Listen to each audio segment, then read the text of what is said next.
बेटा जरा देखकर बताना मेरे खाते में पैसे आ गए क्या?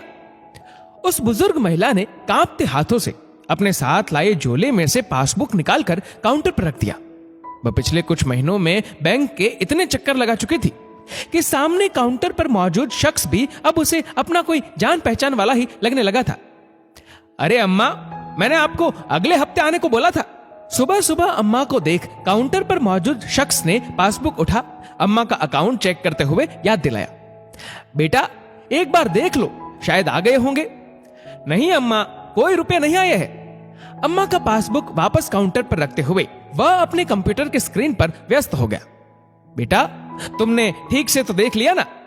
अम्मा ने एक बार फिर से काउंटर पर मौजूद शख्स की ओर बड़े उम्मीद से देखा। अरे जाओ ना अम्मा, और रोज रोज मत आया करो, अब सीधे अगले महीने आना।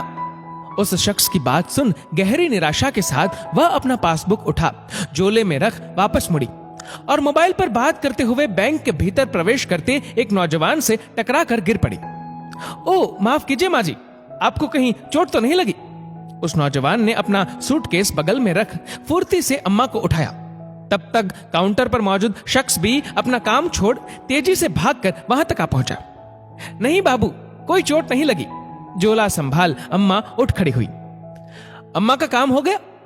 काउंटर पर मौजूद शख्स से बैंक के सीनियर सिटीजन ग्राहक के काम का जायजा लेना शायद उस नौजवान ने अपना कर्तव्य समझा।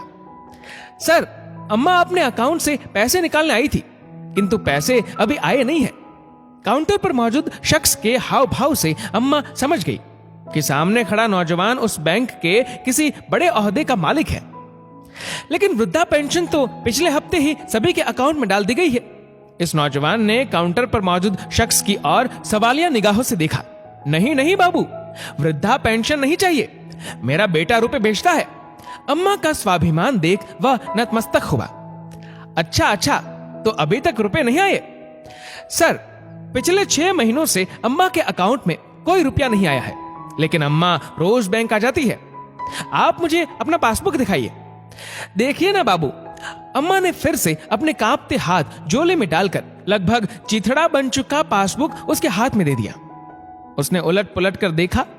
अम्मा के पासबुक में पिछले 6 महीनों को छोड़कर हर महीने की 2 तारीख को 2000 रुपए नियमित रूप से भेजे गए थे। अब आपका बेटा रुपए नहीं भेजता तो आप वृद्धा पेंशन के लिए आवेदन क्यों नहीं देती?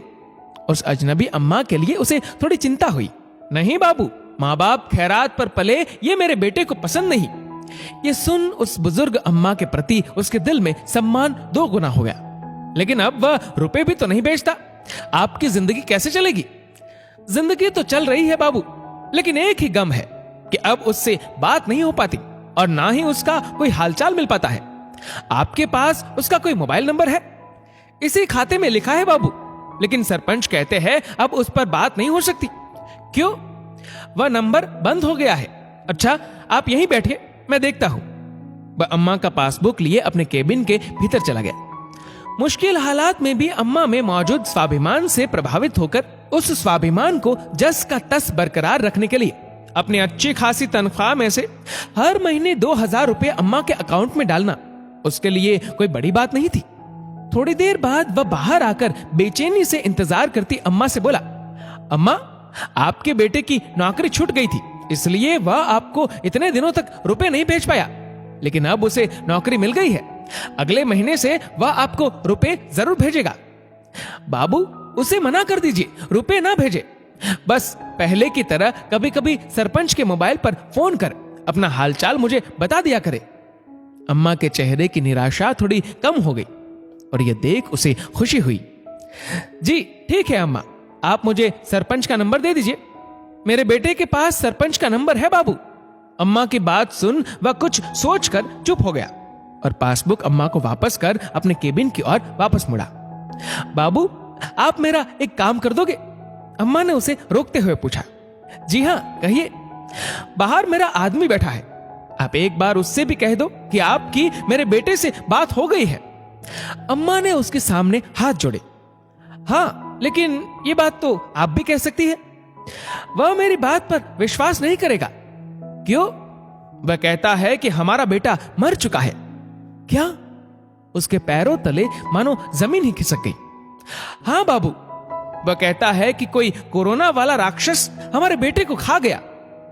ये कहते कहते अम्मा अपने पति की झूठी जानकारी के प्रति तैश में आ गई और अब तक अम्मा के प्रति सहानुभूति में झूठ बोलता वह बैंक अधिकारी सच्चाई समझ निशब्द हो गया।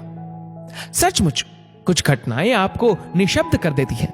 दोस्तों, इस वीडियो को लेकर आपकी क्या राय है नीचे कमेंट करके जरूर बताएगा। और अगर आपको वीडियो अच्छा लगा हो तो इस वीडियो को लाइक करेगा, शेयर करेगा ज्यादा से ज्यादा लोगों तक। और ऐसी ही और भी इंस्पिरेशनल वीडियोस के लिए सब्सक्राइब करें हमारे यूट्यूब चैनल को और फेसबुक पर फॉलो करें हमारे पेज को। धन्यवाद।